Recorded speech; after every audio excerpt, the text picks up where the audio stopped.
من الشيطان الرجيم. بسم الله الرحمن الرحيم. الحمد لله رب العالمين، ولا عدوان إلا على الظالمين، وأصلي وأسلم على المبعوث رحمة للعالمين محمد بن عبد الله الصادق الأمين. ثم أما بعد، أهلا وسهلا ومرحبا بكم أعزائي المتابعين في هذه القناة، قناة أولو الألباب، الذي نتدارس فيها آية مختارة من كتاب الله، نعيش مع معانيها ونتأمل في آياتها، نكون ممن يقرأ القرآن ويعمل بالقرآن ويطبق القرآن ويتخلق بأخلاق القرآن، لكي نكون قرآنا يمشي على الأرض. يقول الله عز وجل في محكم كتابه الكريم بعد أعوذ بالله من الشيطان الرجيم. بسم الله الرحمن الرحيم.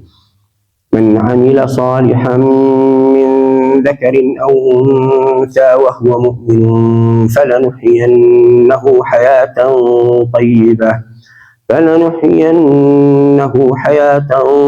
طيبة ولنجزينهم أجرهم بأحسن ما كانوا يعملون. هذا وعد من الله عز وجل، هذا وعد من الله إلى كل بني آدم، أنه من عمل صالحا من ذكر أو أنثى وهو مؤمن ولكن ما جزاؤه يا رب؟ قال فلنحيينه حياة سعيدة في الدنيا وفي الآخرة. ما جزاؤه يا رب؟ قال ولنجزينهم أجرهم بأحسن ما كانوا يعملون. سوف يجازي الله هذا المؤمنين وعلى أعمالهم التي عملوها في الدنيا بأضعاف مضاعفة، يضاعف أعمالهم بأضعاف مضاعفة ويدخلهم الجنة التي وعدهم بها. يقول تعالى: من عمل صالحا من ذكر أو أنثى، أي من عمل عملا صالح، والعمل الصالح والعمل الموافق لكتاب الله وسنة نبيه صلى الله عليه وسلم، من ذكر أو أنثى، سواء كان ذكرا أو أنثى، فهم سواسية عند الله من حيث قبول الأعمال. لكن ما جزاؤهم يا رب؟ ولكن قال بشرط أن يكونوا مؤمن،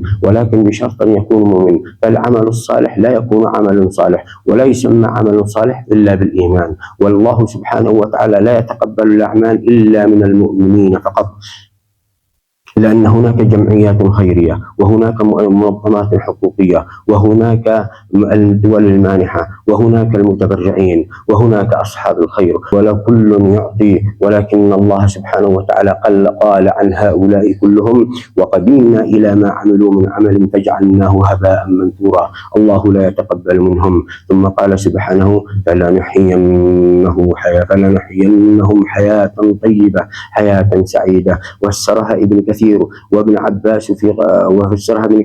عباس بأن الحياة الطيبة هو الرزق الحلال، وفسرها علي بن أبي طالب بأنها القناعة، وفسرها الحسن البصري بأنها حياة الجنة. قال تعالى: ولنجزينهم أجرهم بأحسن ما كانوا يعملون. هذا يعني يوم القيامة سوف يجازيهم الله بالأعمال التي عملوها، سوف يضاعف الله لهم أعمالهم التي عملوها أضعافا مضاعفة ويدخلهم الجنة، والجنة هي سلعة الله. ألا إن سلعة الله غالية، ألا إن سلعة الله الجنة. هذا، وصلى الله وسلم على سيدنا ونبينا محمد. نحن في هذه القناة التي أسميتها بقناة أولي الألباب، هدفنا في هذه القناة هو نشر العلم النافع، التقرب إلى الله بنشر العلم النافع. فكونوا معنا في هذه الرحلة التأملية. أسأل الله لكل من شاهد هذا المقطع أن يبارك له في أهله وماله وولده، وأسأل الله أن يبارك لكم في أرزاقكم وأن يوسع لكم في أرزاقكم وأن يردكم إلى القرآن ردا جميلا. سبحان ربك رب العزة عما يصفون، وسلام على المرسلين، والحمد لله رب العالمين. وبارك.